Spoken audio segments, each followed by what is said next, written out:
إلى النبي صلى الله عليه وسلم كافة الأنبياء والعلماء وعلى آله وصحبه والتابعين. الفاتحة. أعوذ بالله من الشيطان الرجيم. بسم الله الرحمن الرحيم. الحمد لله رب العالمين الرحمن الرحيم. إياك نعبد وإياك نستعين صراط المستقيم صراط الذين أنعمت عليهم غير المغضوب عليهم ولا الضالين.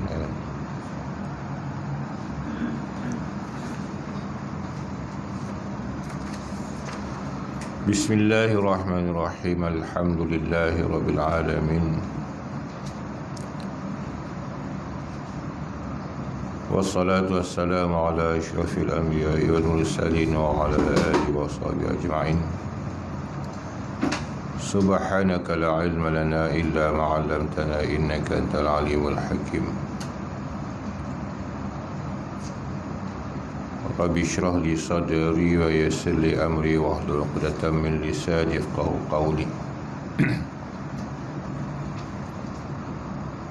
وقال المؤلف رحمه الله تعالى ونفعنا به وبعلومه في الدارين آمين.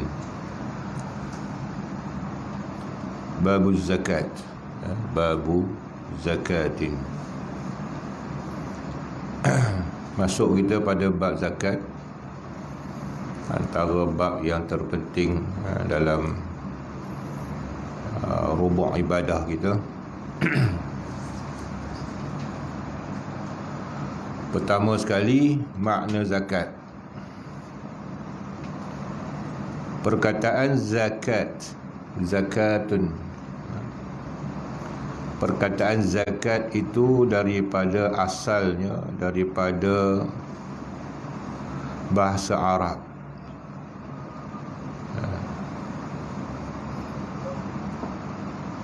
Sudah jadi bahasa Melayu, kata dia.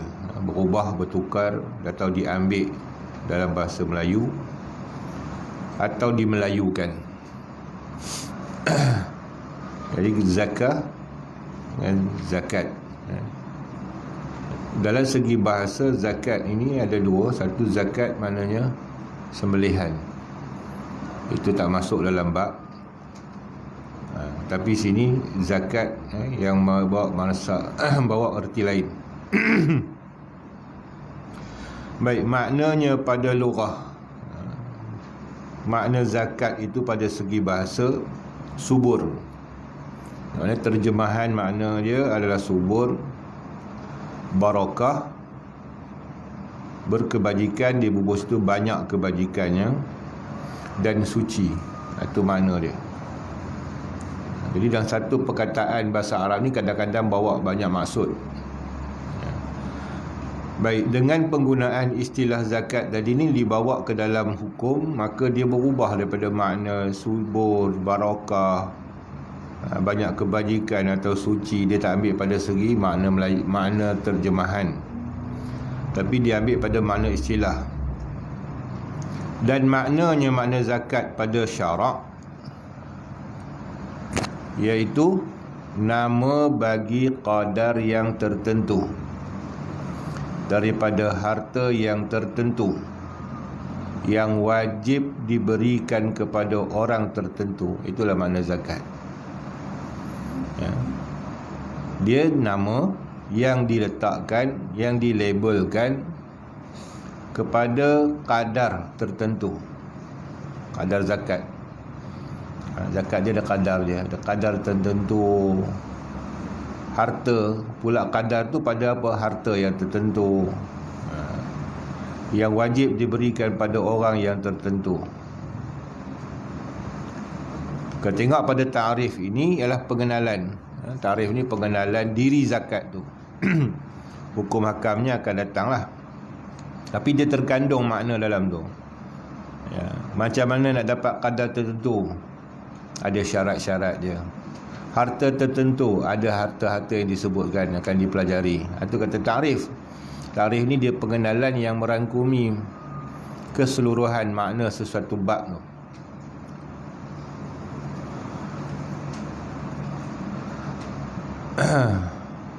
Sebab kadar tertentu itu dinamakan dengan zakat. Kenapa dia ambilkan namanya nama zakat? Sedangkan zakat tu bukan makna potong ke, bayaran ke, hitungan ke. Zakat tu maknanya subur, atau numu, bertambah, ya.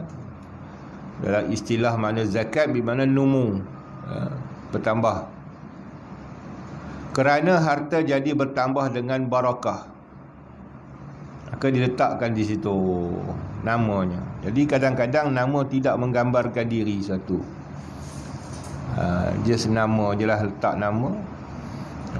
Kadang-kadang ambil sempena, kadang-kadang tak ada sempena. Dengan barakah yang dikeluarkan dia dan dengan doa orang yang menerimanya. Itu sebab namanya zakat. Dan lagi ia membersihkan diri orang yang mengeluarkannya daripada dosa. Ini konsep kelebihan berzakat. Macam mana boleh mengeluarkan daripada dosa? Daripada adakah harta kita tu berdosa? Ya, harta yang mana kita perolehi, kadang-kadang kita tak tahu harta tersebut bercampur aduk dengan yang haram tanpa kita sedari. Kalau sedar, hukumnya haram, tak boleh ambil.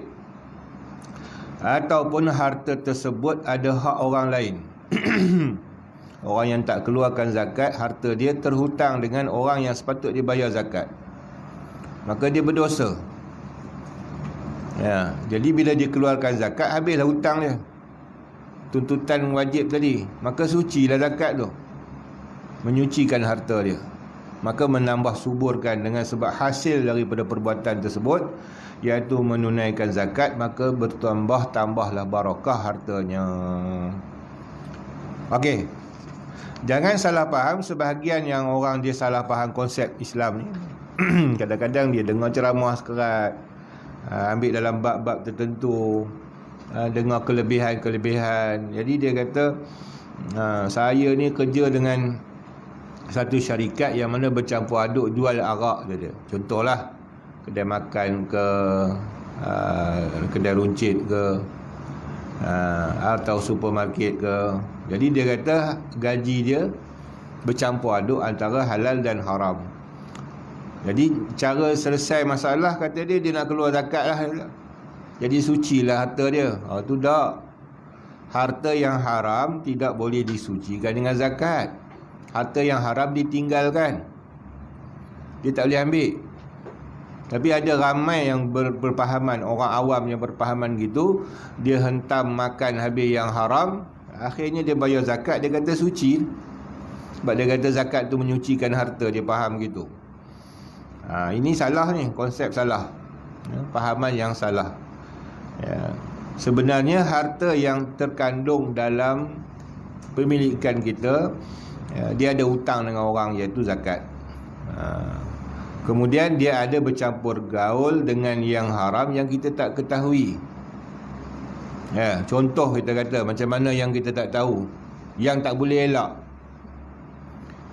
Kita pergi kedai runcit. Kedai runcit tadi ni kedai, kita tak kata 7E ke apa benda ke, dia dah jual arak pada orang.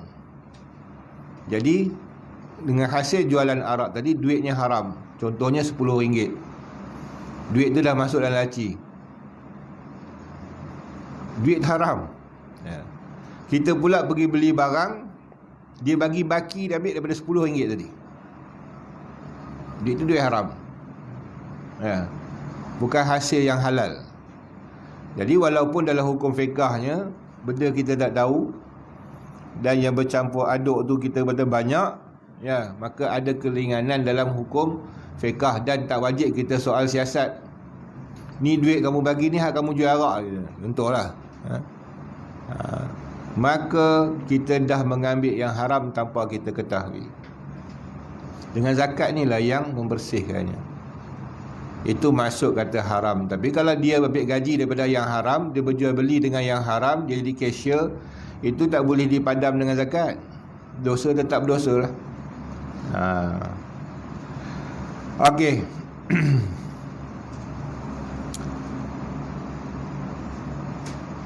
Dan lagi ia membersihkan diri orang yang mengeluarkannya daripada dosa. Sebab setiap kebajikan yang dilakukan akan gugurlah segala dosa.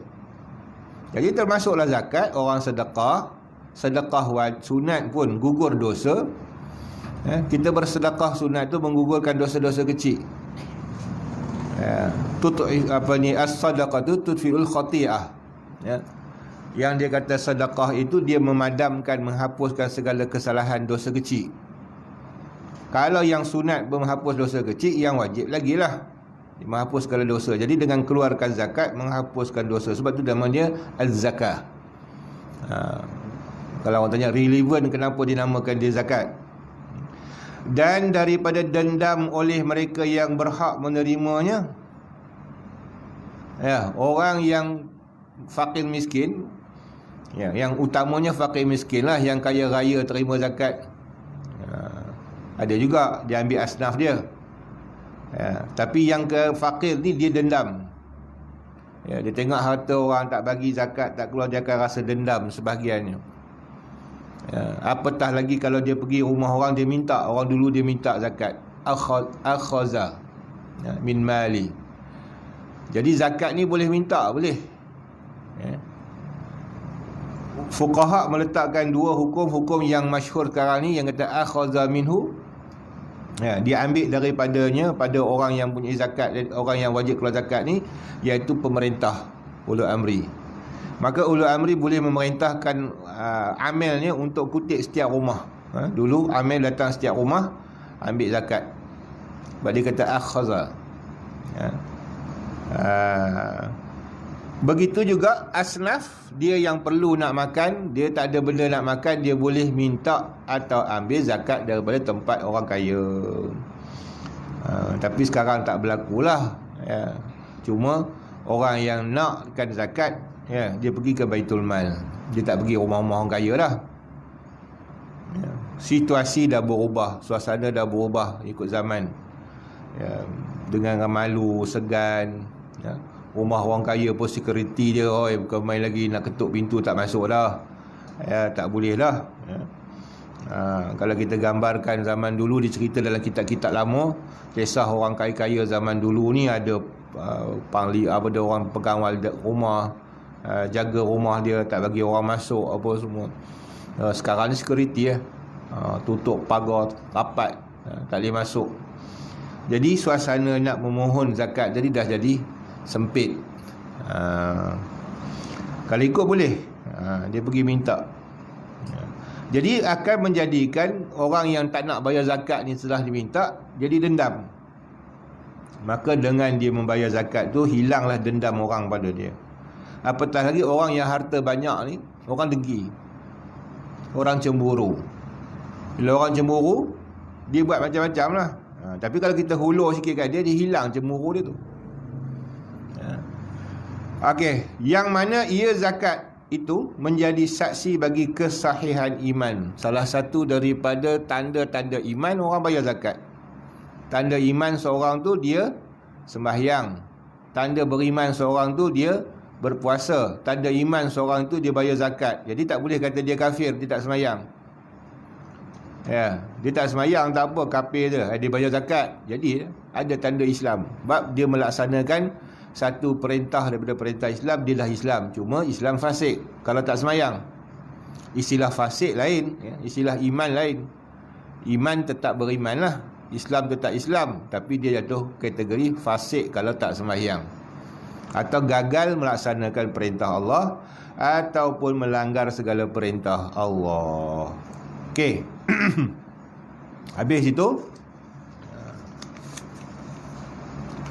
perkara yang wajib zakat ataupun kita kenali sebagai harta wajib zakat. Okey, zakat terbagi pada dua. Zakatul mal, zakatul fitrah. Zakat harta dengan zakat kepala. Fitrah kita. Zakat fitrah dia bukan kira harta. Dia tak menilai berapa banyak harta, dia tak kira berapa. Kalau ikut hartanya, Sama rata ke kita kata orang ni kaya, gaji dia 30,000 sebulan, anak 2 orang, bayar zakat untuk 4 orang, bini dia anak 2 orang, harga zakat fitrahnya RM7. Kawan ni dia ada belanja untuk cukup makan raya selepas raya,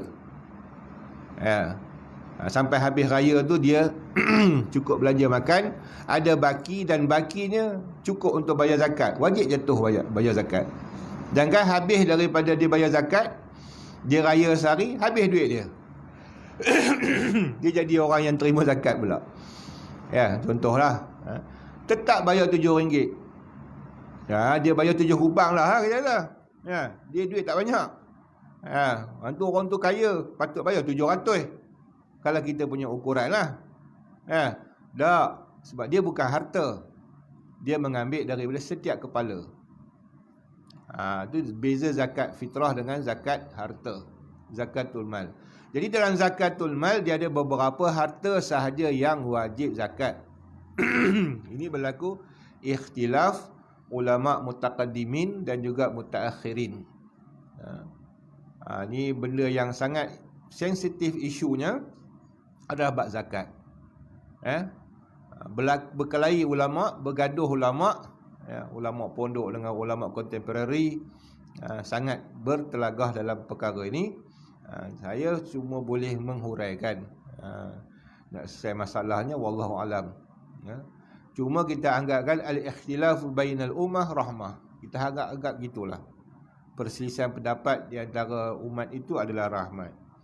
Kalau tidak, azab. Okey, mana rahmahnya, mana azabnya, wallahu alam. Nanti kita tengok. Okey. Pertama, dia kata perkara yang wajib zakat ini adalah yang dititipkan daripada kebanyakan ulama dan juga ulama mazhab Syafi'i. Kita pegang pada kita lihat pada sekarang ni rujukan kita pada mazhab Syafi'i. Tetapi yang kita lihat pada mazhab Arba'ah lebih kurang je. Cuma ada kelonggaran sedikit, kelawasan daripada mazhab Abi Hanifah dalam perkara zakat ni. Abi Hanifah ni salah satu daripada mazhab fiqh yang pada bab muamalah dan juga bab zakat ni dia ada keringanan, kelonggaran, kelawasan sedikit. Okey, adalah harta yang wajib dikeluarkan zakat itu yang 5 perkara je. Yang lain tak masuk. Pertama, ternakan. Ternakan ni kalau kitab Arab, kitab Mutabadin, boleh rujuk sana, siapa ada Mutabadin, dia kata an'am. Okey, istilah sebenarnya dalam kitab asal kita jangan tinggalkan sebab dia berbuat an'am. Dia tak berbuat hayawan. Tapi bila terjemah dalam bahasa Melayu kita, dia berbuat haiwan, binatang. Sebab tu dalam kitab ni dia kata ternakan, iaitu haiwan yang dipelihara kerana dagingnya, iaitu yang berkaki 4. Ayam tak, kaki 2. Jadi kalau letak ternakan saja umum, ayam pun kena, ayam katik pun kena, beledok pun kena. Tak, dia an'am. An'am ni kambing, lembu, kerbau, unta. Itu binatang ternakan. Unta iaitu unta, lembu, kerbau, kambing biri-biri. Kambing biri-biri dengan kambing sama sekali masuk kategori. Dia bukan kambing atau biri-biri. Unta, lembu, kerbau, kambing. Lain pada tu tak wajib zakat. Ini dalam mazhab, kita masih lagi dalam mazhab Syafi'i. Okey. Andai kata seorang ni dia bela rusa, banyak rusa dia. Berniaga pula tu. Dia tak boleh diambil zakat dengan sebab dia memiliki rusa, sebab tidak ada nisab rusa. Nak kias ke mana? Dan dia bukan binatang ternakan. Dia binatang liar. Okey, binatang liar ni dia tak wajib zakat. Walaupun dia pelihara di kampung. Dia ada dalam kitab tu. ada dibahas oleh fuqaha termasuk mazhab Syafi'i. Dia kata binatang yang liar, jika memiliki seseorang itu binatang liar, maka tidak wajib zakat atasnya walaupun dipelihara di kampung. Orang Arab dia panggil wahsy.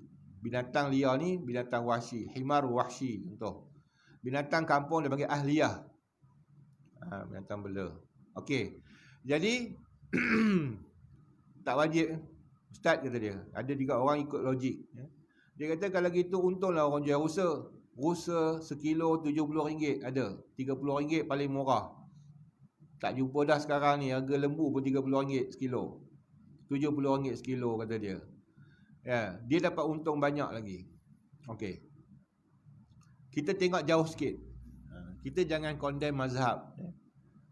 Kami dulu belajar, kita mendokong mazhab kita, bukan kita memperlekeh mazhab sendiri. Okey, apa relevan mazhab Syafi'i? Binatang an'am ni orang makan daging dia hari-hari. Daging dia hari-hari dimakan. Kambing, lembu, kerbau, unta. Rusa ni orang rasa sekali je. Katalah raya ni ada orang edar lah, kita ada raya yang lepas ni untuk rusa. Kita pun belilah rusa berendang. Tahun tu je, tahun depan tak buat dah. Dia tak jadi makanan harian.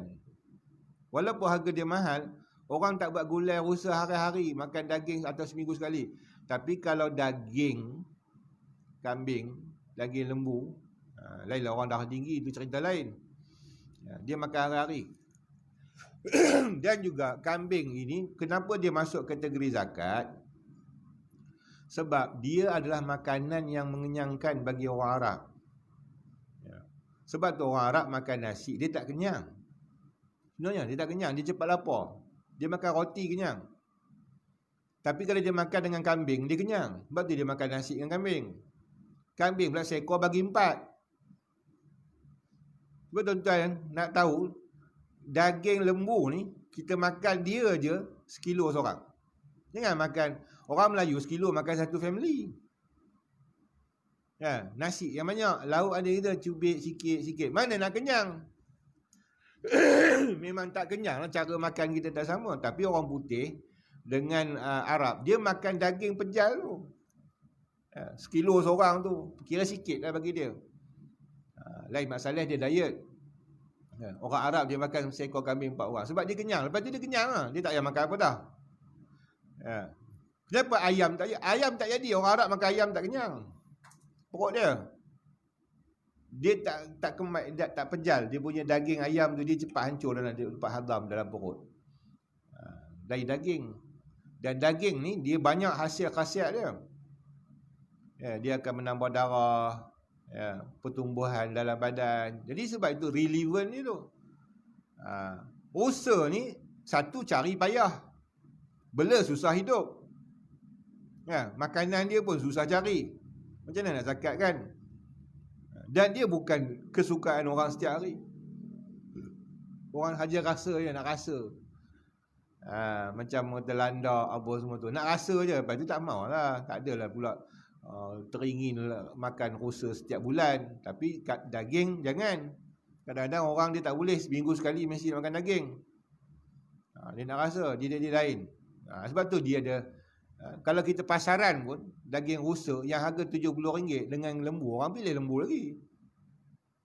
Sebab tu dia relevan untuk dizakatkan. Sebab tu dia Syafi'i dia tengok pada hikmah dia banyak. Okey. Berbeza dengan mazhab Hanafi lah. Yang kedua, kita habis dulu binatang tu. Okey, binatang lain ternak tak kena zakat kecuali atas nama perniagaan. Dia pergi ke zakat perniagaan tu boleh. Sebab zakat perniagaan apa saja yang diniagakan laku untuk berjual beli, maka dia katakan wajib zakat perniagaannya. Itu cerita lain. Bukan kerana hasil, dia kira hasil jualan, bukan hasil ternakan. Berbeza dengan kambing, kamu tak jual pun kena zakat. Kambing dia tak jual, duduk dalam kandang tu sampai sudah-sudah, kena zakat. Tu dia. Okey, yang kedua barang kemas, iaitu emas dan perak. Barang kemas. emas dan perak. Asal dia an-nuqdu. Dia ada barang kemas iaitu emas dan perak. Sebenarnya emas perak ni ada dua. An-nuqdu, satu nuqud, mata wang, emas dan perak. Asalnya emas perak tu dipanggil nuqud. Tetapi oleh kerana penggunaan dinar dan juga darahim daripada emas, maka dinar dan darahim itu dijadikan wajib zakat. Emas dan perak. Okey. Maka termasuk nuqud, emas dan perak termasuk barang kemas. Jadi dalam dua tu ada dua lah. Yang katakan barang kemas tu asalnya nuqud, setiap emas dan perak yang buat apa pun. Sama ada dibuat duit, maka jadi zakat duit. Dia tak buat duit, dia buat hiasan dalam rumah emas tu. Buat cawan, dia tak pakai, simpan dalam rumah. Ada kaul kata boleh. Ya, simpan dalam rumah, cawan buat pada emas. Kena zakat. Dia masuk nuqud. Walaupun dia bukan barang kemas. Perhiasan, ya.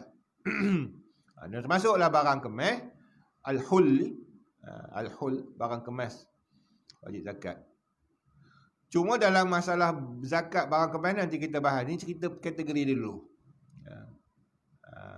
Berapa barang? Ini pening pula. Kata orang perempuan pakai barang kemas tak kena zakat. Nanti ada cerita dia sekarang. Yang ketiga, biji-bijian asasi yang mengenyangkan seperti gandum. Bila disebutkan biji-bijian, hubu, dia jadi hub. Maka termasuk kacang pun hub. Jadi sebab itu dalam masalah biji-bijian, kita tengok pada negeri lah. Macam Malaysia dikira beras untuk zakat. Kacang tanah, orang tak makan. Tapi kalau dalam kitab Arab dia sebut semualah. Jenis-jenis bijian ni, masuk beras, gandum, padi, kacang tanah, kacang poi, kacang kuda, humus. Banyak lagi lah. Kacang hijau tak ada, tak masuk. Kacang hijau mana tak kenyang.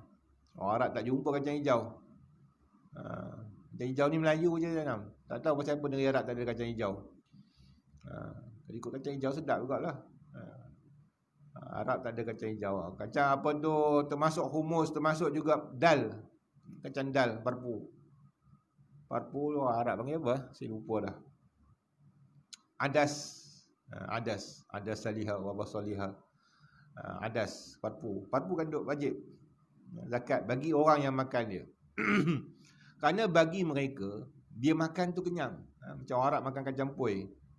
Kita makan kacang poi tak jadi kenyang, kentut. Angin. Dia makan tak kentut. Tapi dan dia kentut bau elok lah. Semerbak dalam bas tu. Dia makan kacang poi. Dia kenyang, dia makan kacang poi tu. Makan sungguh, bukan macam kita cicah cek-cek ni tu.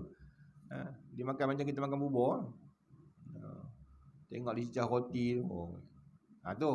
Dia masuk bijian. Bijian yang tak mengenyangkan tak adalah.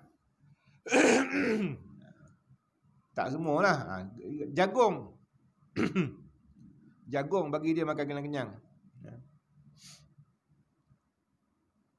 Cerita orang Arab. Kawan kami orang Arab ni. Zaman tu pula kami tengah ekonomi meleset. Saya pun tak ada berapa duit, kawan pun tak ada duit. Ada lah dia belanja di rumah dia lah, berjalan-jalan tak ada duit. Tapi kawan Arabnya ajak pergi rumah dia. Jadi selalunya pergi rumah Arab ni, dia berjamu makan. Jamu makan ayam lah, apa roti apa semua. Hari tu nak jadi cerita ni. Dia ajak kawan seorang tak mau pergi, aku malas lagi. Jomlah kita hang nak balik dah. Bila lagi dia dalam rumah Arab? Pergilah kampung Arab. Pergi berjalan kaki naik apa kereta itulah, kereta sapu dia apa semua sampai rumah. Rupanya dia nak tunjuk hari tu hari Muharram, macam hari ni lah. Esok lah. Di kawasan kampung dia tu kalau sambut Muharram, Ashura, geng-geng tarekat ni dia buat barak. Macam kita kalau kita sambut Maulid Nabi. Dia muharam tu lah. Rasanya dia round pusing kampung dia dengan orang ni bawa spanduk dia, orang ni bawa spanduk dia. Macam-macam. Baru kita tengok ada tarikat sesat, ada tarikat mengarut. Ya. Tarikat yang kita tak pernah terjumpa. Dia cucuk lidah dia macam weril. Dengan ada ular kat tu. Memang nampak lah semasa. Tapi zaman tu kita tak ada handphone nak tangkap gambar. Tak sempat. Jadi kata pasal tu banyaknya sesat-sesat yang disebut rupanya di Mesir banyak. Ada yang betul-betul yang kata Syazliyah okey, tengok tamam je. Ada yang burdah, ada yang main gendang-gendang. Yang main merapu-merapu lah. Kerana dia nak membuktikan bahawa zuk zikir dia sampai kalau ditikam lidah dia tak sakit. Tu asas zuk zikir. Itu ada antara ajaran sesat lah. Dia ceritanya tu kami duk ralik dengan tu perut lapar dah. Mana ni Arab ni tak makan lagi dah. Kami pula duduk bukan dalam rumah dia, ada satu tempat lagi sebelah rumah dia. Lalu time ni dah masuk lah. Waktu makan ni dah bagi makan. Aku lapar ni kata orang kawan saya. Jadi macam mana? Pergi beli tak pergi beli lah. Arab tu main bawa makan pula kata. Duk tunggu. Dia jom dia kata. Kita pergi kebun dia kata. Tak apalah. Rupanya dia ajak pergi kebun dia. Dia nak ambil jagung nak bakar. Rupanya orang Arab kalau makan jagung dah kenyang. Orang Melayu dengan jagung duk kokak perut duk proprak. Ya. Makan jagung lah. Makan jagung Arab bukan macam jagung kita lembut, keras. Kokak makan. Bakar dia bakar pula tak reti bubuh garam. Kita dengan margarin garam dia bakar sebiji gitu dah masak dia kokak terus. Tunggu sejuk jadi keras. Jadi balik aku tobat dah tak mau pergi rumah Arab dah lapar kata kawan. Dah macam mana rezeki tak ada hari ni kita nak minta malu lah. Dia bagi dia makan jagung tu kira special lah, kenyang. Ya. Kita je rasa tak special orang Melayu. Jagung bagi dia baru faham macam mana jagung boleh jadi bajet zakat dalam kitab fiqh kan. Sebab dia bagi dia kenyang. Kita yang perut kita tak sesuai. Gandum, beras, pulut masuk. Kacang dal ada pun sini. Jagung dan lain-lain. Banyak lagi lah. Bijirin. Okey. Kurma dia bukan bijirin, dia buah. Dia buahan, dia bukan bijirin. Bijirin ni dia keras. Dia boleh dikeras, dia masak keras. Tu bijirin. Bila masak dia keras dan dia terpaksa direbus. Berbeza dengan buah dia masak dia tak payah pergi api kan. Tak payah rebus, tak payah bakar. Keempat, buah-buahan iaitu kurma dan anggur. Dua je wajib. Kurma dan anggur. Buah lain tak. Buah durian tak payah zakat. Bukan sebab buah lain tidak mengenyangkan. Orang Arab dia makan kurma kenyang. Anggur pun bukan anggur basah tu. Anggur basah tak kenyang. Anggur basah jadi arak dalam perut. Jadi wine. Orang Arab makan kurma, makan anggur banyak. Anggur sana murah. Zaman saya duduk di Mesir 80 sen. Habis sangat RM1.20 sen kalau mahal, time mahal. Tak lagi dia mari berlambak lori turun tu lah, 80 sen je lah. Sekilo. Jadi seorang sekilo makan tu perak-perak macam makan kacang je.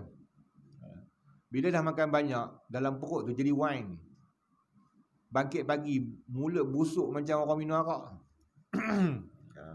Dia basam dalam perut kita tu. Jadi orang Arab kadang-kadang kalau dia makan anggur banyak, ya Allah, masuk bas dia belahak lagi. Bau macam orang minum tuak. Makan banyak kita tak tahan. Orang Melayu tak boleh makan banyak, cirit. Pesan dengan kawan jangan makan banyak. Sedap ni, sedap. Sedap lah. Kerana sekilo makan seorang, berulang jamban. Itu tak kenyang. Yang kenyang tu kismis tu lah. Dikeringkan jadi kismis, dia pejal. Itu yang dia kenyang, dia makan kismis je. Dia makan pagi kismis, tak tengah hari dah tak ada makan dah. Kita makan kismis 30 biji pagi tu, petang kan nasi lagi. Okey, yang kelima, harta benda perniagaan. Harta benda perniagaan. Okey. yang lain tak wajib.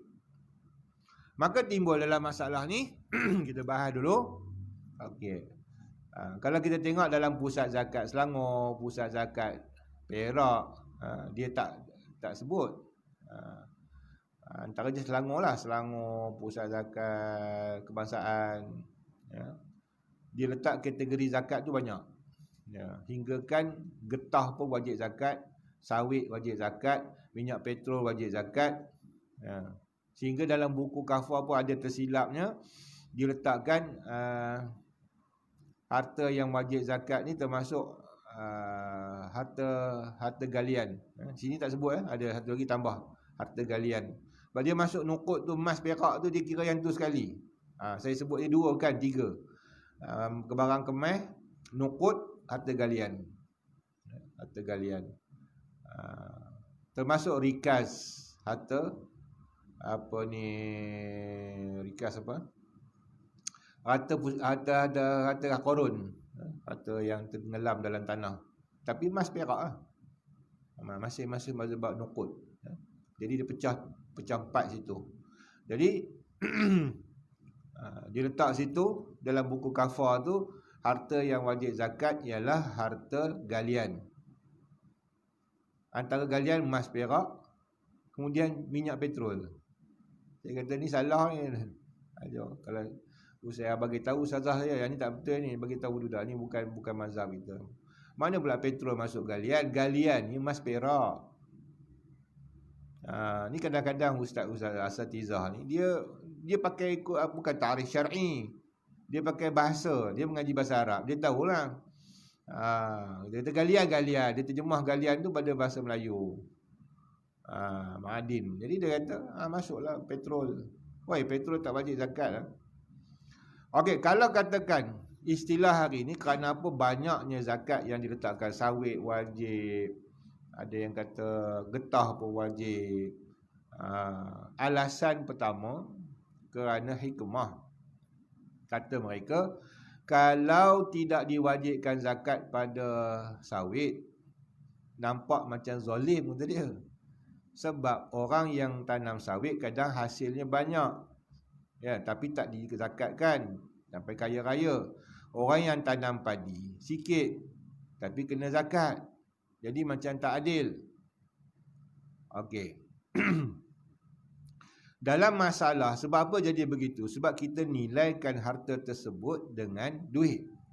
Itu timbul masalah. Cuma masalahnya bila kita nilaikan kekayaan orang tu bukan dengan pokok sawit tu, ya, tapi dengan nilai setelah dijual sawit tu. Maka dia nampaklah harta di situ, ya. Sedangkan zakat ni diperwajibkan adalah ain benda tu, ain. Dalam mazhab Syafi'i dia nak ain benda, ain harta tu. Okey. Orang tengok pokok padi, ya, dia nampak beras. Dia tak makan tengah hari, dia lapar. Dia cari nasi, dia tak cari buah sawit. Itu beza dia tu. Tu kena wajib zakat tu. Sebab tu wajib zakat beras. Sebab orang lapar tak makan, boleh mati sebab tak makan nasi. Sedangkan sawit hanya produk, dia boleh buat coklat, habis yang terbaru boleh buat coklat lah. Atau buat minyak, yang produk utama dia buat minyak, dia buat sabun. Ya, itu produk utama dia, keluaran dia. Jadi minyak tak makan 10 hari pun tak apa. Bahkan doktor tak bagi makan minyak. Di segi ain benda tu dia tengok, bukan nilai setelah dijual. Okey, kalau kita kata tak relevan lah sebab akhir zaman ni, ya. Orang dulu ialah dia tak ada sawit. Okey, zaman dulu ada minyak zaitun, samna, minyak daripada minyak sapi, ya. Minyak nyor lah orang Perak, orang Melayu, minyak nyor. Atau minyak zaitun harga dia mahal, ya. Kalau dia kata niaga luar negeri ni, botol besar ni dah RM30. Paling murah RM24 kalau supermarket. Mahal pada petrol. Minyak tu. Minyak masak kita pun RM20. Boleh beli 4 liter. Minyak zaitun RM20 besar ni je. Ya. Kecil lagi ni kira banyak ni. Kalau penuh botol ni mau ke RM30. Ya. Tapi adakah keperluan minyak zaitun lu hari-hari? Dia tengok pada keperluan. Adakah orang fakir miskin dia tengok minyak zaitun dia teringin terliur tak? Tapi dia tengok nasi dia teringin. Di situlah relevan wajib zakatnya, bukan nilai hartanya. Pada mazhab kita. Baik, sebab itu kalau dulu kalau kata nilai harta tu untuk dizakatkan, dah tentu minyak zaitun dah kena zakat dulu. Tak ada dalam kitab mana-mana kitab fiqh yang katakan minyak zaitun zakat. Jadi maka sebab itu segala minyak yang keluaran sawit tak kena zakat. Kecuali atas nama perniagaan lah, itu lain lah. Ya, okey. Jadi dengan sebab kita kata kita bukan tengok hikmah pada meletakkan hukum fiqh ni, tengok pada illah. Ya, bukan tengok pada hikmah. Hikmah tak akan jadi hukum. Okey. Tapi ala kulli hal, ya, oleh kerana disemak-semak dalam mazhab Syafi'i tak jumpa petrol tak kena zakat, apa ni, minyak sawit tak kena zakat, itu tak kena zakat, ini tak kena zakat, maka menjadi kerimasan pada Baitul Mal. Dan juga sebahagiannya maka mereka selidik berapa mazhab. Maka dalam mazhab Abi Hanifah, itu bukan mazhab Syafi'i sebenarnya. Dalam mazhab Abi Hanifah dia mengeluarkan hukum zakat lebih luas. Dia pegang pada semua harta yang diperlakukan adalah wajib zakat, sebab dia pegang dalam Quran al-mal. Mal tu dia kata semua. Semua kata. Berbeza dengan mazhab Syafi'i, mal tu khususan, bukan semua harta. Maka khilaf di situ. Maka ramailah yang cenderung pada Abi Hanifah dalam menghukum zakat. Ya. Sedangkan kita kata Ahmad bin Hanbal, mazhab yang terakhir, mazhab yang terakhir lah. Banyak Wahabi suka pada mazhab Ahmad bin Hanbal. Katanya ikut sunnah Nabi lebih tepat pada mazhab lain, kata pandangan mereka. Tak kisahlah. Ahmad bin Hanbal sendiri, ya, menghukumkan tidak ada zakat duit, not. Dia sebab tak ada, dia bukan emas perak kata dia. Ya.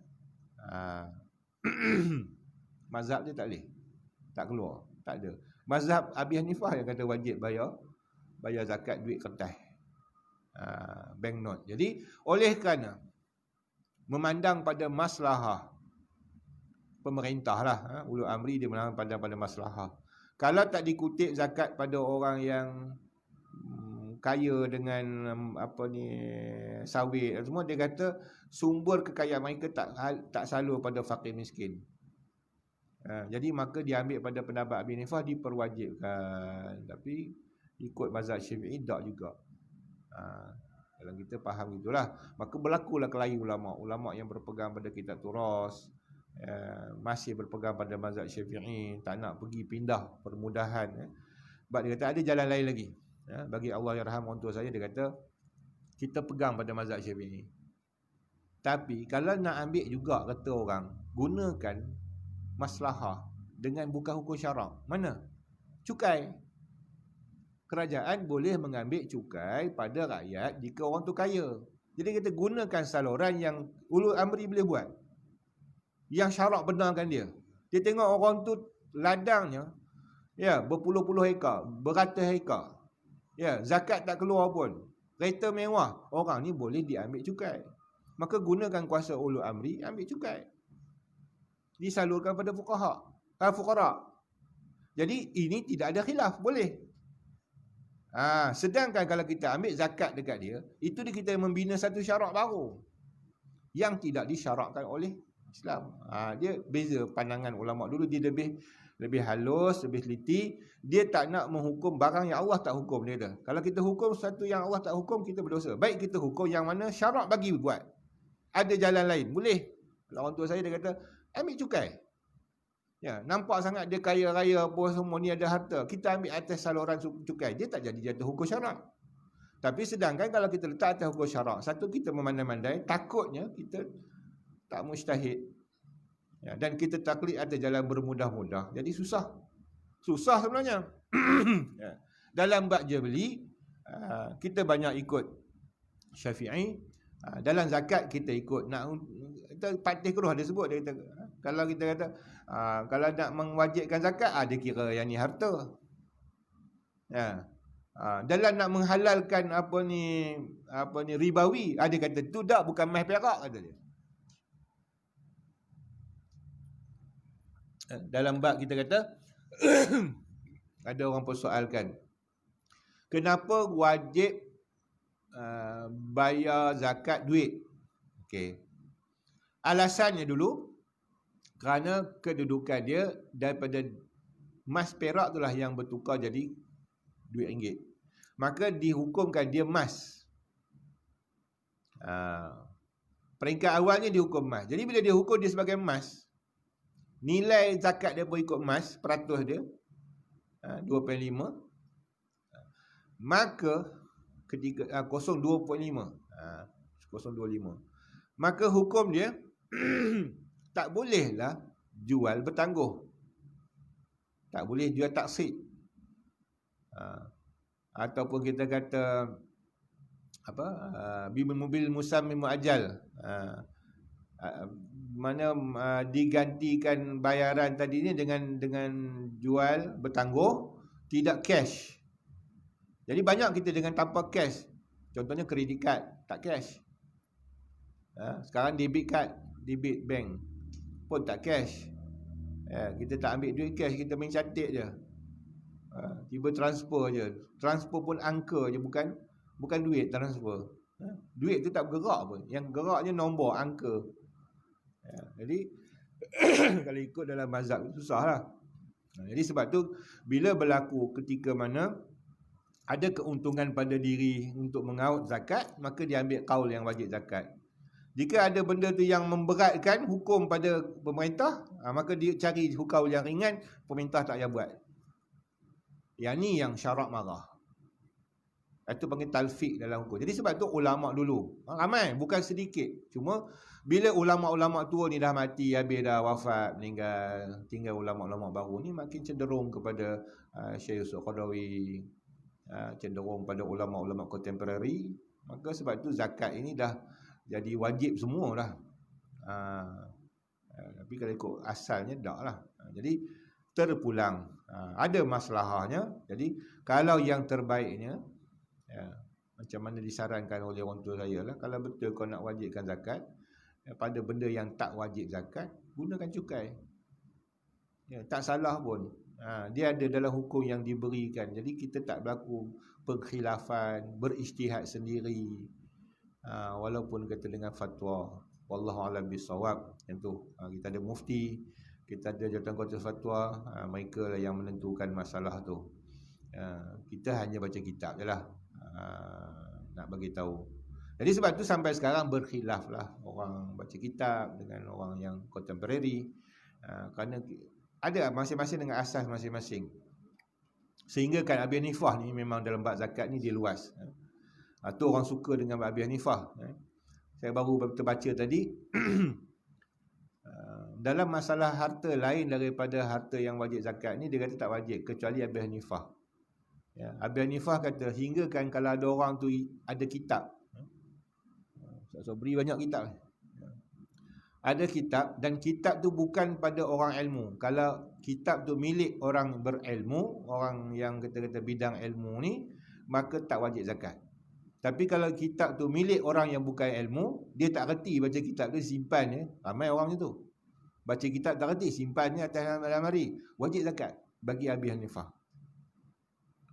Yang tu yang mazhab Abi Hanifah ni banyak kecenderungan. Jadi kalau kita kata ada orang kata wajib zakat tu, atau Abi Hanifah lah tu, dia cenderung pada mazhab Abi Hanifah. Dan relevan, ada ketikanya relevan mazhab dia dalam keadaan situasi orang kedekut, orang bermegah-megah dengan harta.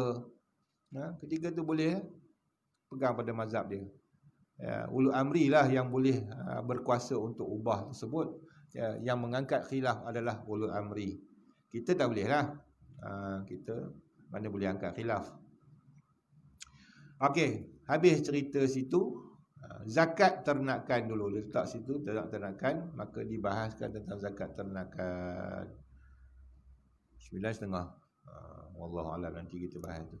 Kita baca ni pula.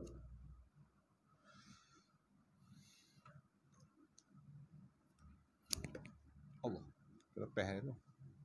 Berat.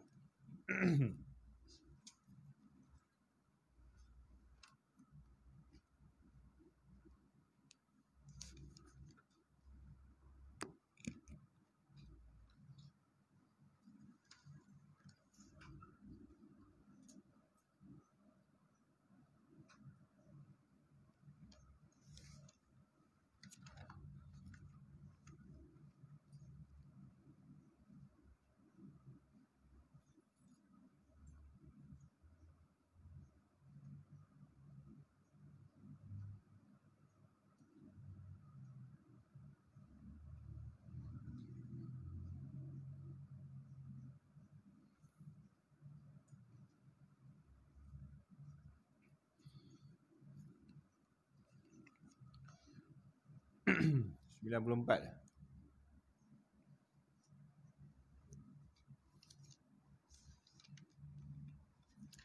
Kitab saya 94. Kitab tu 98. 98. Bacaannya dan istisna. Ada sama, kitab tak sama kot. Ada dan istisna 98. Kalau tak ada cari tempat lain. Dia lepas tajuk babur riba tu panjang.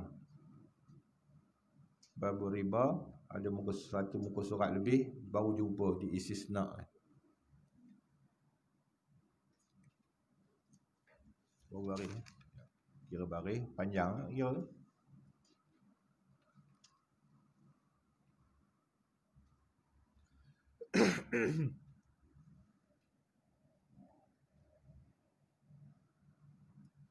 Kata silap situlah berhenti tu, babur riba.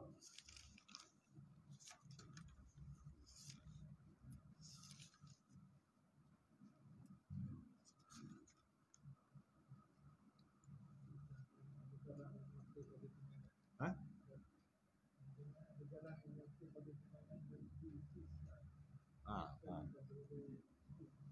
Disisnak daripada yang tersebut itu buah zaitun. Betul ya?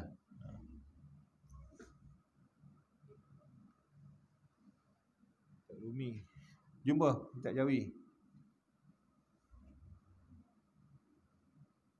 Dia punya bacaan dan diistisna daripada yang tersebut itu buah zaitun.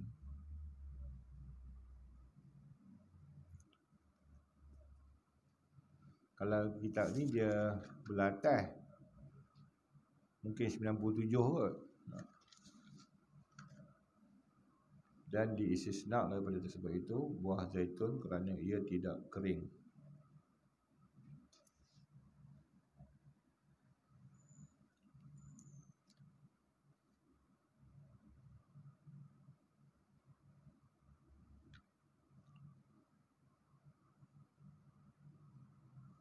Lepas pada babur riba, satu muka surat lebih.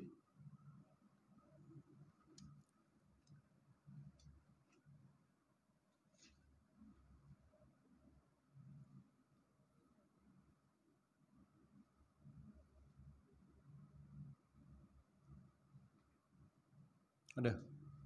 Bersurat 97 baris.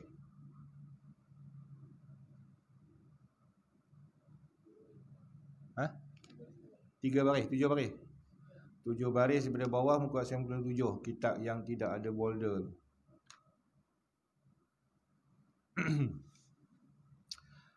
Qala al-musannif rahimallahu ta'ala wa nafa'ana bihi wa bi'ulumihi fi darin ya amin. Dan diistisna daripada yang tersebut itu buah zaitun. Apa cerita zaitun ni? Cerita bab ribawi. Maka ada beberapa jenis makanan ya, dia adalah ribawi. Tak boleh tukar makanan dengan makanan. Itu ribawi. Okey. Tak boleh jual beli antara makanan dengan makanan.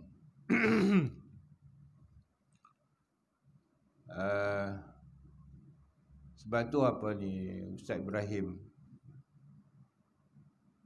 anak murid pada Haji Cik Kodiang, dengan jebat ni lah, dia kata haram jadi riba bertukar minuman di kedai.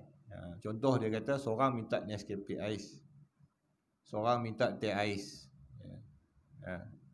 Jadi dia kata, aku tak mau lah Nescafe Ais, kita tukar. Dia pun tukar. Jadi dia kata dengan istilah tukar, itu jual beli. Itu yang sebenar kata baik, jual beli antara barang ni. Kita kata jual beli dengan duit lah, mana jual beli dengan barang. Berlakulah atas istilah tu dia kira jual beli. Maka dia kata oleh kerana kita kata Nescafe ais dengan teh ais, dia tak sama. Dia makanan, dia ada lebih kurang. Maka hukumnya ribawi. Haram kata. Oh, ikut Ustaz Ibrahim memang tak boleh. Jangan duk kata tukar. Yang boleh hebah. Nak ambil kat hang ayat ni. Ambil kat hang. Dia hebah. Hang ambil ayat ni. Tu cara orang pekah halus.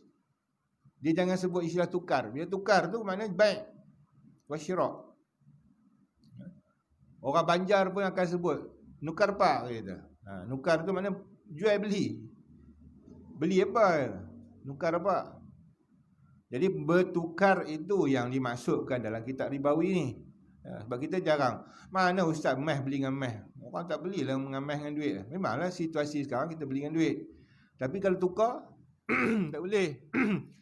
Ni saya ni ada beras pulut. Beras tak ada. Ni tukar ni. Beras dengan dia beras tak boleh. Tu dia.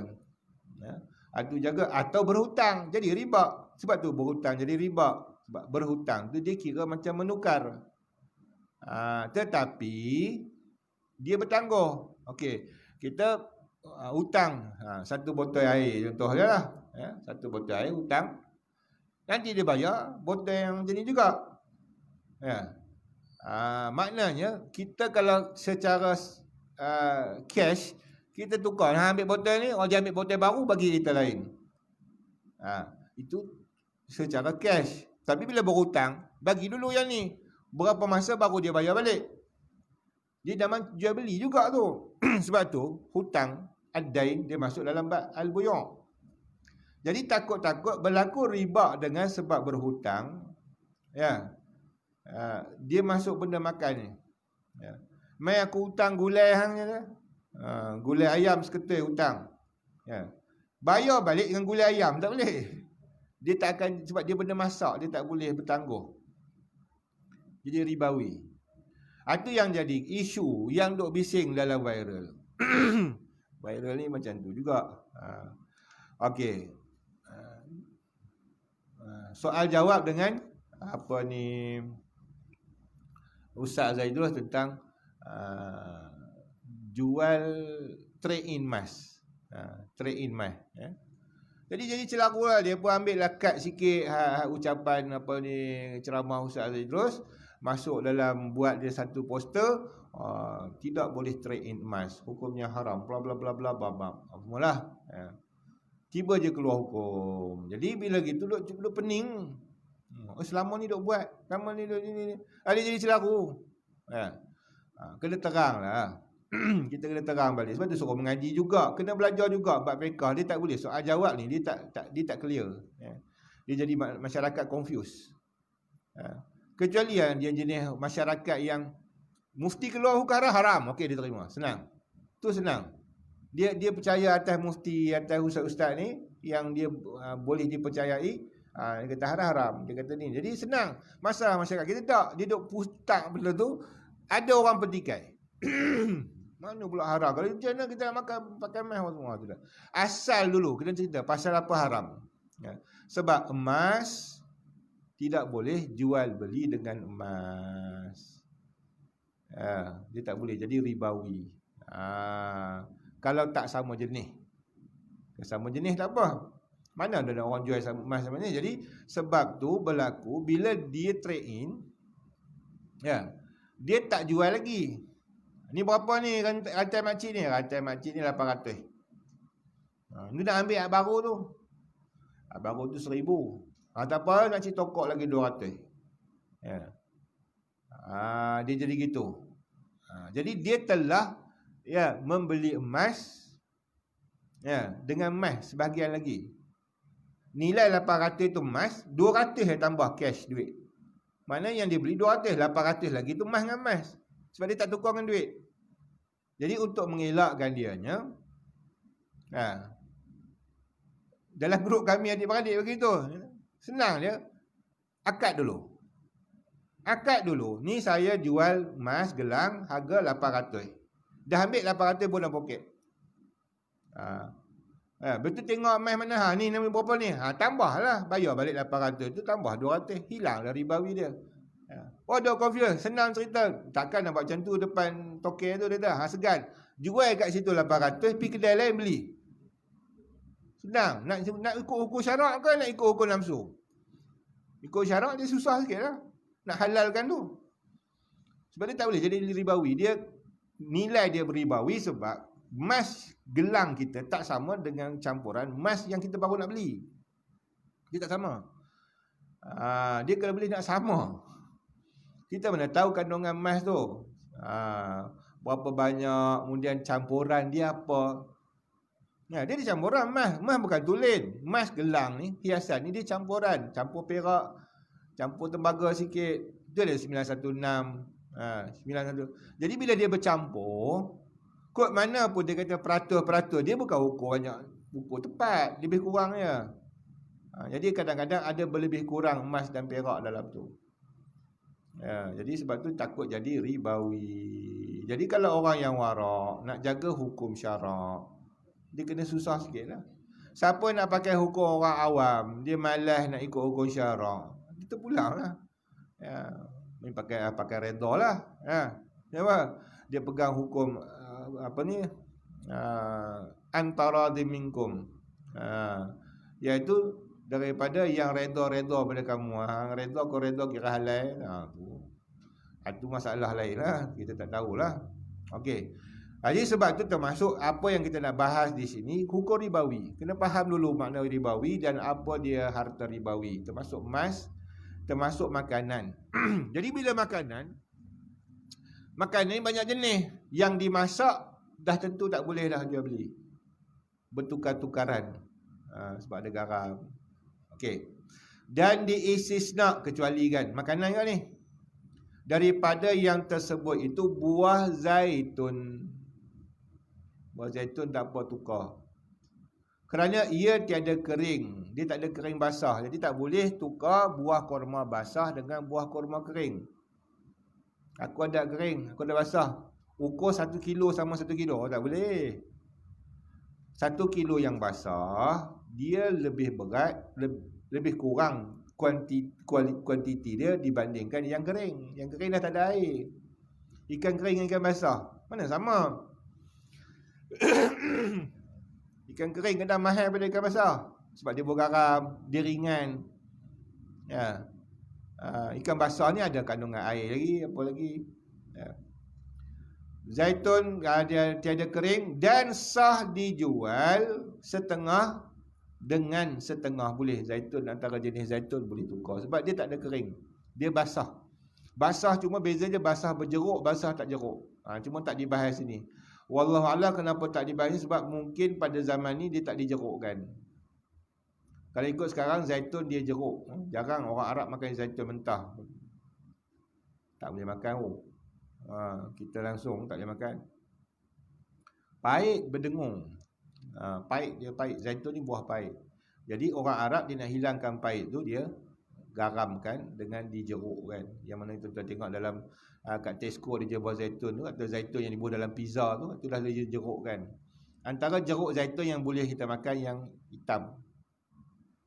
Kalau pergi Mesir dia kata zaitun asmar, dia nak hitam. Kalau kita ambil zait yang khudrah, yang hijau ni, pahit, walaupun digaramkan. Ada, dia ada dua jenis tu dalam di Tesco pada dua jenis. Satu hijau, satu hitam. Kalau nak makan konyah terus mulut, elok ambil hitam. Kalau kita nak campur dengan salad apa semua tu, tak apa hijau. Dia pahit. Dia tak reti dengar Quran watini wazaitun. Dia kata makan buah zaitun bagus ni. Dia pun beli buah zaitun sekilo, makan konyah. Dia nak pepak sekali, nak muntah. Kawan saya kena sekali dalam kapal terbang, mula nak pergi Mesir, naik Jordan Airlines. Jadi dia bagi bekal makan dalam kapal terbangan. Ada buah zaitun. Kata kawan senior saja nak berkena, tu zaitun tu hang tak makan tak boleh, pergi Arab kena makan. Sedap tu. Dia pun masuk sebiji pop. Begitu nak konyah telan tak boleh, nak luah dalam kapal terbang. Dia kata aku pepak juga nak muntah dia kata. Kalut sangat. Zaitun ni dia kokak sikit je. Jadi dia ada basah, dia ada kering. Dia tak ada kering, dia ada basah je. Maka boleh jual antara zaitun dengan zaitun. Zaitun besar ke zaitun kecil ke, timbang. Seperti barang yang dijazamkan oleh Syekh Ghazali dan lainnya. Makna khilaf. Ada yang kata sebagai ulama tak boleh. Ni jazam ni dia pegang sungguh lah, dia bukan cakap komen-komen. Dan tiada sah jual gandum yang basah dengan gandum yang basah jika kering sekalipun. Tak boleh gandum basah dengan basah sebab nilai basah dia tak sama. Maksud basah ni bukan dia redam dengan air, belum masak. Dia basah, dia apa, tak boleh gandum basah dengan basah. Takut dia punya kandungan masak gandum tu tak cukup. Dan seumpama yang basah itu yang dikurangnya atau kering lah, tak ada kering kot, dan dibuangkan kulitnya, masuk juga tak boleh jual gandum yang dibuang kulit. Dengan gandum, dengan duit tak ada masalah. Sekarang tak ada masalah. Ni cerita ni barang dengan barang. Dan roti dengan roti pun tak boleh. Tukar roti gardenia dengan roti apa benda cap boleh. Tak boleh. Sebab harga pun tak sama. Harga roti dengan roti tu tak sama sebab kandungan tepung dengan bahannya. Maka ditukar dia tak boleh. Dalam satu syarikat tu tak apa, satu syarikat pun tak boleh. Dikira mungkin ada kurang lebih. Wallahu alam. Kerana tiada dapat didabitkan bersamaan pada segala tersebut. Kenapa tak boleh tukar roti dengan roti? Dia tak nak kita kata nilai yang kita tukar tu tak sama sebab nama tukar. Kalau kita kata okey, kita bagi pecah gelas ni, contohlah cawan ni, minta ganti, mestilah gelas yang sama juga. Tapi benda ni boleh dobit, boleh ditimbang berapa banyak dia, berapa besar dia, apa semua dia kan, nilai dia. Kadang sekarang pula cawan ni dibuat dengan acuan. Acuan dia mesti cukup-cukup. Itu boleh didobit. Jadi begitu juga makanan. Takkan kita nak terima barang yang tak sama. Hari tu aku bagi kat dia sedap, pasal apa dia bagi aku tak sedap? Yang tu tak mau timbul tu. Sebab di kedai pun kadang-kadang kita makan sedap, pergi sekali lagi, ya Allah macam hampir. Jadi sebab tu tak boleh tukar barang dengan barang makanan. Jadi roti ni tak boleh dobit. Tambah orang dulu nak dobit dengan apa benda, dia bukan timbang-timbang, dia mencampak lah. Orang Arab mana timbang-timbang, dia pakai tembak je buat. Yang sekarang ni lah kilang, dia bertimbang, tepung banyak mana, gula banyak mana, apa semua. Itu pun tak boleh juga sebab dia kata kandungan dia mungkin tak cukup. Dan diiktibarkan bersamaan pada laban susu. Laban susu dan minyak suci. Minyak suci ni minyak bersih, yang tak bercampur aduk dengan sesuatu. Daripada air, suci daripada air.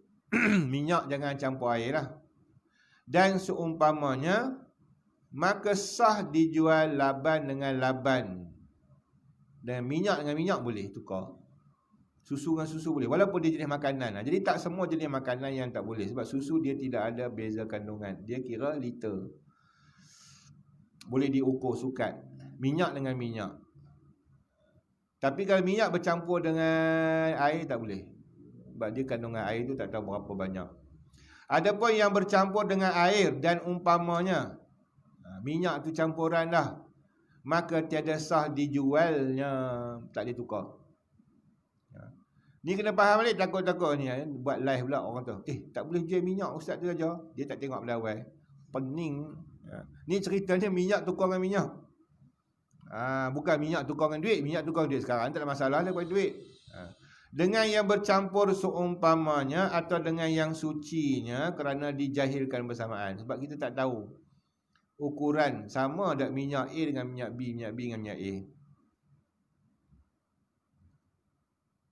Dan tiada sah pula dijualkan yang bercampur itu dengan dirham. Campur dirham.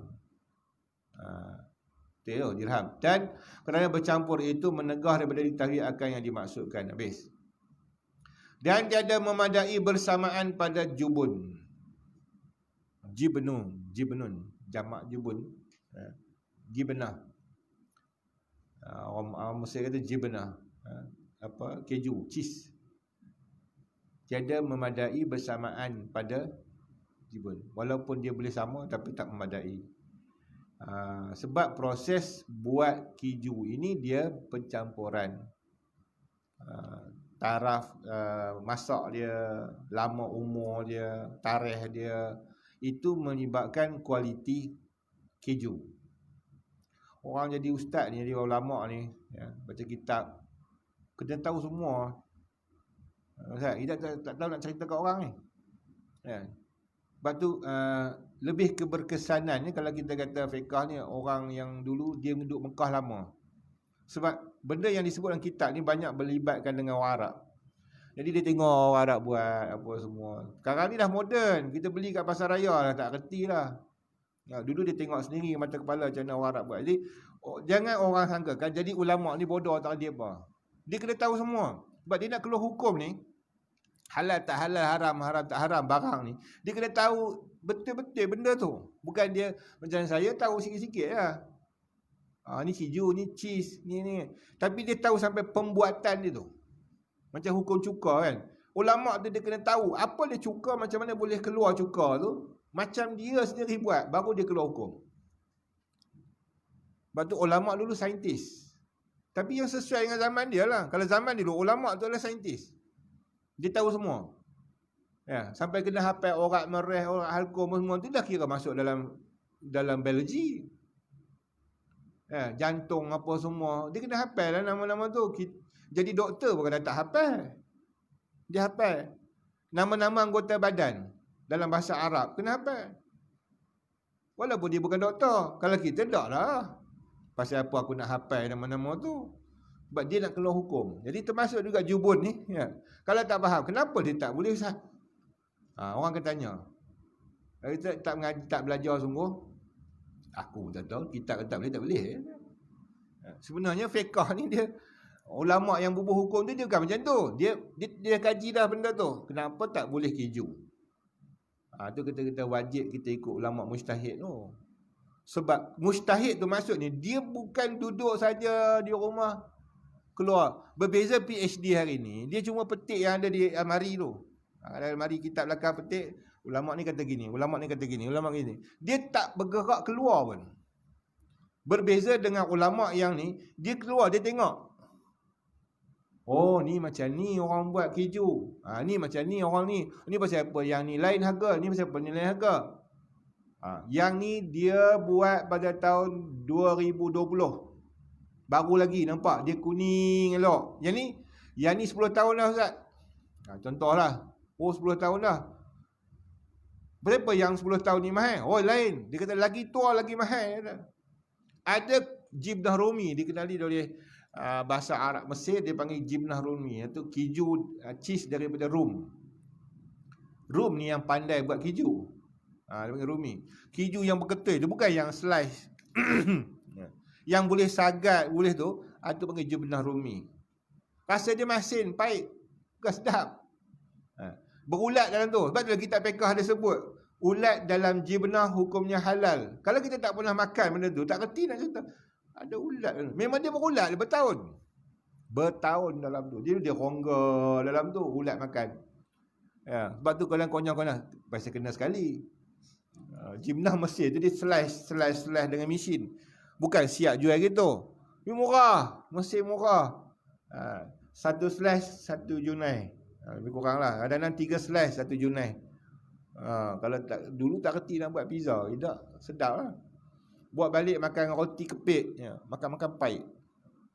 Apa Arab ni jual kat aku pahit pula ke Jibnah lah. Aku lalu masin. Buka-buka ulat tu dia. Dia memang dapat ulat. Jadi lagi lama Jibnah tu lagi ni. Ada baru saya tengok dalam Facebook. Keju yang paling tua dalam dunia. Harga dia berapa ratus ribu tu. Ratus ribu. Jadi sebab tu dia kata tak boleh dia Jibnah tak boleh. Sebab nilai dia ikut umur dia. Kita tak tahu tarikh pembuatan dia. Orang putih yang kilang besar-besar tu dia bubuh. Dia akan chop situ tarikh buat. Arak kita juga kata. Arak lagi lama lagi mahal. Lagi tua lagi laku. Amboi. Okey. Dia kata pasal apa tak boleh? Dia kata tak boleh Jibnah dan ut. Binatang ni kata dia. Ngaji kitab Mata Badrin, bab je beli. Tak ngaji sekolah Arab. Kamus tak ada. Sudah. Pening tak ngajar dah. Ni apa? Hantar pi kata. Dia susu yang dibekukan. Susu tu ditunggu bagi beku. Bagi cedal. Itu betul kenal nama keju. Nak jadi fuqaha menatang apa tahu lah. Fuqaha ni kena habis sains makanan dia kena tahu. Minuman dia kena tahu. Semua yang hidup berkait dengan hidup manusia lah. Tapi dia perpelekeh ngaji pondok tahu apa dia tahu, dunia tak reti. Dia tak reti dunia macam mana dia nak hukum. Dia bukan bab sembahyang je, hukum jual beli halal haram apa semua tu. Dan masal, sejenis susu juga yang diperap dalam tempayan. Dia dadih lain sikit, ada tu zubdah. Dan dia menitik air. Dadih dia panggil Zabadi. Dia ada lagi tu, orang Arab ni banyak. Kalau kita sama je susu masam, yogurt, dadih, kita sama kan, dia lain. Okey. Masal dia meleleh susu dia. Dan zibdah ni daripada susu juga. Butter apa? Mentega.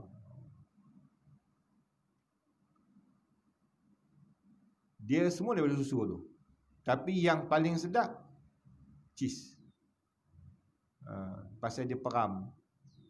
Zubdah dia ambil lemak kepala je.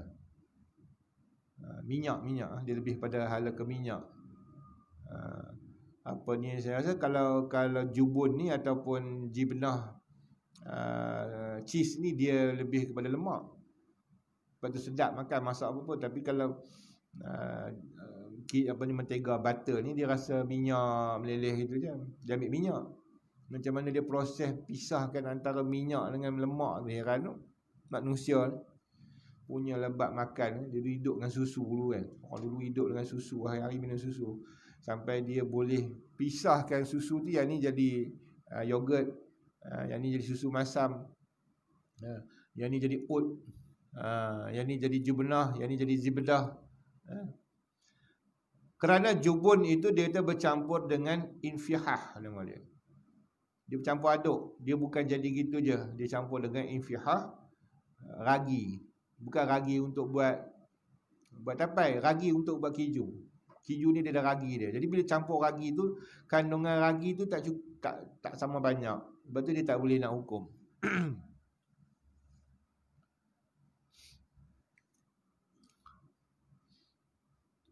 Istilah dia infihah, tapi bukan ragi, tapi tak nak berbuah apa bahasa Melayu ragi.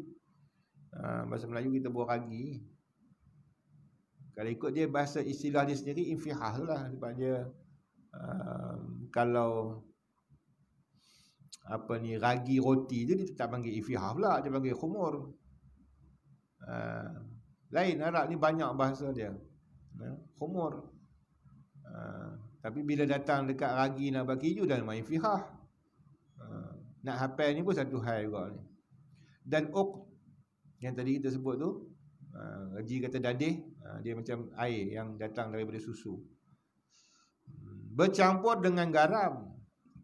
Dia campur garam sikit baru jadi oat. Dan masal bercampur dengan tepung. Masal ni bercampur dengan tepung. Dia bila bercampur-campur gitu, dia jadi tak boleh nilaikan benda tu. Nak dobit berapa pertimbangan, berapa banyak. Dan zibdah, butter ni tiada sunyi ia daripada sedikit makhid. Makhid nama dia, makhid. Dia kena campur makhid baru dia jadi zibdah. Jadi susu, asas dia susu. Asas susu campur infihah tadi, dia akan jadi keju. Campur dengan garam, dia jadi oat. Dan masal campur garam juga, Dan masa campur dengan tepung. Dan makhit ni dia campur sikit dengan susu jadi zubedah, atau zibedah, bahasa orang Mesir kata zibedah. Makhit ni susu juga, jenis susu yang diambil sikit daripada zibedah tu sendiri. Dia mesti ada berlaku zibedah, titisan daripada susu tu dia jadi ragi dia tu akan jadi butter sampai sudah. Dia macam tu juga orang nak buat yogurt kan. Yogurt nak jadikan yogurt susu tu, tak susu saja tu kita masamkan jadi yogurt, tak mau. Kalau ikut dia asal dia susu masam yogurt ni. Tapi kalau kita masamkan dia tak jadi kita buat. Dia kena ambil yogurt dulu. Ambil yogurt tu campur dengan susu baru jadi yogurt. Dia macam kena ragikan dia.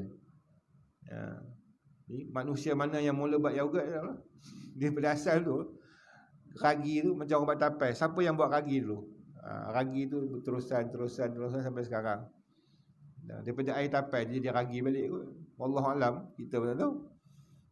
Ataupun ambil apa serbuk apa ke jadi serbuk beras. Jadikan ragi dia. Jadi zubdah ni gitu. Susu tu biasa, tapi bila campur dengan ragi dia, dia akan jadi zubdah ataupun jadi butter tadi, makhit namanya. Ragi dia nama makhit. Tiada dapat bersamaan pada sekaliannya sebab bercampur ragi lah. Maka tiada sah dijual setengah tiap-tiap daripada tersebut. Tu tak boleh tukar zubat dengan zubat, makhit dengan apa ni tadi ni, ud dengan ud, dengan setengah, atau dengan yang khalis, yang suci pun tak boleh. Susu saja pun tak boleh. Khalisnya susu saja. Susu saja tukar dengan apa ni tak sama, tak boleh. Dengan kiju misalnya. Dan tiada sah zubdah dengan minyak laban. Susu tu dimasak dia akan jadi ada minyak dalam susu. Susu ni special. Kalau kata dalam kitab tafsir, dalam susu tu ada darah. Dia ada susu. Saya kata dia ada darah, dia ada susu, dia ada minyak, semua dalam tu. Jadi dia boleh ambil daripada susu tu minyak. Dia panggil minyak apa tak tahu, minyak laban panggil sini. Kita tak ada, tak jumpa. Kita jarang dengan susu ni kan, kurang kehidupan kita. Orang Arab ni mandi dengan susu. Yang kaya-kaya raya dulu kan, hidup dia dengan susu sungguh. Tiada sah zubdah berjual dengan minyak laban, walaupun dua-dua jenis minyak. Cuma beza dia, zubdah ni daripada minyak susu juga, tapi dia beku dengan suatu yang diambilkan dia daripadanya, seperti minyak. Tak kira lah, dia ambil jenis minyak daripada susu. Dan makhit, dia punya ragi tadi lah. Dan tiada sah dijual zibdah dengan nuqud. Tak boleh. Zibdah tak boleh jual dengan duit pun, kerana dijahilkan dengan mabi'nya, barang yang nak dibeli tu kita tahu apa benda kita nak beli. Zibdah tu tak kenal dia, seperti laban yang bercampur air. Dia macam tu lebih kurang hukumnya. Zubdah dengan laban yang bercampur air lebih kurang hukumnya. Benda yang tak boleh kita dhabit. Tapi kalau nak hukum yang ni tak makan kita. Kebanyakannya lah mentega dijual. Mentega tu di antara makanan yang tak boleh didhabitkan. Ataupun kita kata susu yang bercampur air tak boleh dhabit. Dan diiktimad oleh Al-Babli. Itu akan sahnya, adalah ulama kata sah, mengikut bagi Syekh Zayadi, khilaf al-ikhtilaf baina ummati rahmatun. Kita nak makan macam-macam ni zaman sekarang, tambahlah makan keju lah apalah. Dia tanya nanti, tu orang buat keju dia sembelih. Jenuh nak jawab kan. Orang sekarang kira halal sembelih susu daripada binatang yang halal dimakan. Ambil susu tu masa hidup, suci lah. Ambil susu dah mati tak boleh kan. Dia suci, binatang yang halal dimakan. Kalau ambil susu kucing haram. Mana tahu bela babi bagi susu babi, atau keju babi. Kalau keju dibuat pada babi adalah susu babi. Tapi selalunya keju dibuat pada susu lembu. Jarang orang buat susu kambing, bau kambing kan. Okey. Jadi laban. Jadi sebab itu keju ambil pada negara mana pun halal. Ya. Saya pun beli keju, dia tak tengok sangat dah tanda halal ke negeri mana ke. Janji keju dia datang dari susu. Susu ni sebelum sembelih orang ambil, orang tak ambil dah mati dah. Jadi kita pegang pada asal. Aslu syai' tahirun. Asal satu tu suci. Dia datang dari susu, dia halal. Ya. Oh, kau tasyabuh ada benda ni syubhat atau sama makan langsung. Makan beras dengan ayat garam dah. Ya. Dan tiada memadai bersamaan pada sesuatu yang memberi bekas oleh api yang direbuskan dia. Jadi yang ni jenis rebus, yang ni tak kisah. Yang tu. Kacang tanah dengan kacang rebus. Seperti daging dan digorengkan dia, tukar dengan yang digorengkan, tak ada masalah. Janji dia sebelum tu cukup timbang. Gitu dia. Seperti biji lenga atau yang dibakarkan dia seperti telur. Ada orang telur bakar telur. Atau yang dibekukan dia. Dibeku tu akan dia seperti manisan tamar, itu dibekukan macam apa? Gula kerek. Itu bila manisan yang dibekukan lah. Gula kabung. Manisan yang dibekukan. Dan sukar, gula daripada tebu. Maka tiada sah dijual setengah dengan setengahnya kerana dijahilkan bersama dengan bersalah-salahan kuat api dan dhaifnya pula. Jadi gula kabung tak boleh tukar dengan gula kabung. Gula kabung mana ni? Gula kabung orang Parit dengan gula kabung Melaka tak boleh. Dia tak sama. Takut kitab ni sama-sama negeri pun tak boleh. Ya, sebab apa? Sebab dia ada kuat dan tak kuatnya. Jadi kalau kias pada sini, itu gula tu yang tak ada campur. Gula kabung tak ada campur barang. Kalau dodoi dah tentu tak boleh lah. Dodoi tukar dodoi tak boleh sebab dia dah bercampur garam, gula apa semua tu dah tak boleh lah. Tukar dodoi dengan dodoi. Seronok baca je hukum fiqah ni tak berlaku pun. Kita boleh pakai duit. Tapi nak tahu PKP sampai panjang-panjang esok ni, ya, habis duit dalam bank. Duit dalam bank tak ada dah. Ya, nak bayar gaji tak boleh. Yang ada beras kat rumah je, boleh tukar dengan orang jiran sebelah. Kita ada beras, dia ada gula. Macam nak tukar tu? Yang tak bersamaan tak boleh. Tu dia. Berlebih kurang. Makanan tak boleh. Kena hibah. Dia ada jalan keluar dia. Fiqah. Dan sah dijualkan air yang direbuskan dia dengan seumpamanya. Ni air kawin tukar dengan air rebus boleh. Dia air juga. Air tapis dengan air tak tapis. Sama. Okey. Dan tiada mengapa memberi bekas api pada membezakan asal daripada lilin. Tak apa, dia nak tukar daripada asal pada lilin. Pakai api juga boleh ke?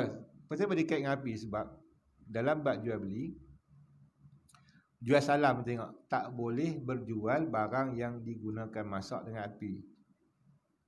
Pasal dia berkurang lebih pada masak dia apa semua. Jadi tak boleh jual salam.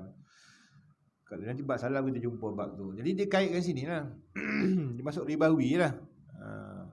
Barang yang dilentangkan dimasakkan dengan api, kadang-kadang tak boleh. Tapi kadang-kadang boleh. Macam mana? Setelah dibakar asal tu dengan jadi lilin. Dan minyak daripada laban. Sebab dia tak ada beza dia. Cair dengan beku dia tak beza. Ya. Kalau kita kata masakkan zubdah tadi ni, dia tetap zubdah. Susu beku masak jadi cair. Sama lah juga dia punya kandungan. Maka sah dijual setengah daripada tiap-tiap dari keduanya dengan setengahnya. Susu beku yang dibekukan, susu yang dipanaskan boleh dijual antara ditukar salah satu. Dan tiada sah dahulu daripada dibezakan kerana dijahilkan bersamaan. Tapi kena bezakan dululah. Ini susu basah yang beku, yang beku ni susu yang cair. Okey, dan haram. Ni terus tak haram terus ni. Lagi peringat ni, diperingat balik. Haram lagi tiada sah. Menjual daging. dan jika daging ikan atau belalang sekalipun. Kenapa dia kait ni dengan belalang apa ikan ni? Okey, daging kalau ikutnya haram dijual dan tidak sah kalau daging bangkai atau daging yang haram dimakan. Dia jadi haram lagi tidak sah. Beza dengan haram yang sah. Ini haram lagi tidak sah kerana benda tu najis. Haram pula jual. Bila tak sah maka kena kembalikan balik duit pada tuan dia. Faham? Okey. Jadi dikaitkan sini, kalau belalang takkan najis. Orang buat alasan gitu. Bukan alasan najis kat sini. Sini bukan alasan najis. Alasan najis dalam bab jual beli sana no. Ni dalam masalah ribawi. Alasan dia kerana daging tu sendiri tiada sah menjual daging, dan jika daging ikan atau belalang pun dengan binatang yang hidup, sebab nilai dia tak sama. Yang hidup lain, dia bertumbuh. Yang dah disembelih kerat, dia mati situ, tak tumbuh dah. Dia tak boleh nilai sama. Timbang kambing seekor dengan kambing yang telah diperisi, tak sama. Nilai dia pun tak sama, harga dia. Yang hidup mahal, kadang-kadang, dan dia boleh menumbuhkan lagi, beranak atau sebagainya. Yang dah mati tu habis kat situ, makan dalam simpan pun tak boleh dah. Daripada jenisnya sekalipun, demikian lagi dengan yang lain daripada jenis pun lagi tak boleh lah. Daripada binatang yang dimakan atau lainnya dengan yang haram lagi tak sah lah. Seperti dijualkan daging kibas dengan kibas, atau daging bakor. Bakor tu lembu dengan doknu jenis lembu juga, ada had umur dia. Atau dijual daging syat kambing. Syat ni kambing kampung lah. Syat qanam. Jadi satu qanam, satu syat. Satu lagi qanam, kambing bibiri. Dengan ba'ir jenis unta muda. Atau daging dokni dengan himar. Himar lagi tak boleh lah, himar haram. Kecuali himar wahsyi. Himar wahsyi halal, himar kampung haram. Tu kata hukum fiqh pelik ya. Kaldai dia ada dua jenis, satu himar wahsyi, satu himar ahli ataupun baladi. Yang himar ataupun kaldai yang orang bawa barang di kampung, di rumah tu, di kawasan kampung tu nama himar baladi ataupun himar ahli. Hukumnya haram. Kuda belang tu dia panggil himar juga. Dia jenis himar. Kalau tengok telinga dia, mulut dia, badan dia sama dengan kaldai, cuma dia belang. Kita panggil kuda belang. Orang putih panggil zebra. Dia tak panggil pula dongki. Hukumnya halal. Patut orang Melayu panggil kuda tu. Kuda belang halal lah kuda. Himar tu halal, boleh sembelih makan. Dan seumpama daging itu ekor kibas dan limpa, hukumnya sama. Orang ni bagi limpa, orang ni bagi ekor. Sebab ekor dengan limpa lain lah hukum dia. Dan jantung dan kaki ke kuli, kaki, keli-keli, apa tu? Buah pinggang. Dan hati. Dia je hati, halik tahat. Bahasa Arab had lain. Dan lemak dan sinam dan kulit yang dimakankan dia dahulu daripada samak, jika ada ia daripada barang yang dimakankan dia pada ghalib. Apa? Lemak pada kulit kalau ada orang makan. Wallahu alam dia. Banyak tu.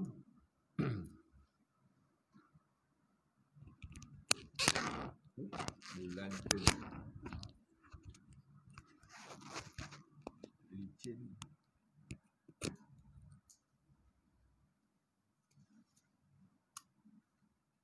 أعوذ بالله من الشيطان الرجيم بسم الله الرحمن الرحيم الحمد لله رب العالمين والصلاة والسلام على أشرف الأنبياء والمرسلين وعلى آله وصحبه أجمعين اللهم افتح علينا المعرفين اللهم افتح علينا المعرفين اللهم افتح علينا المعرفين اللهم نور قلوبنا بنور إليك كما نور بشمسك وجبل الله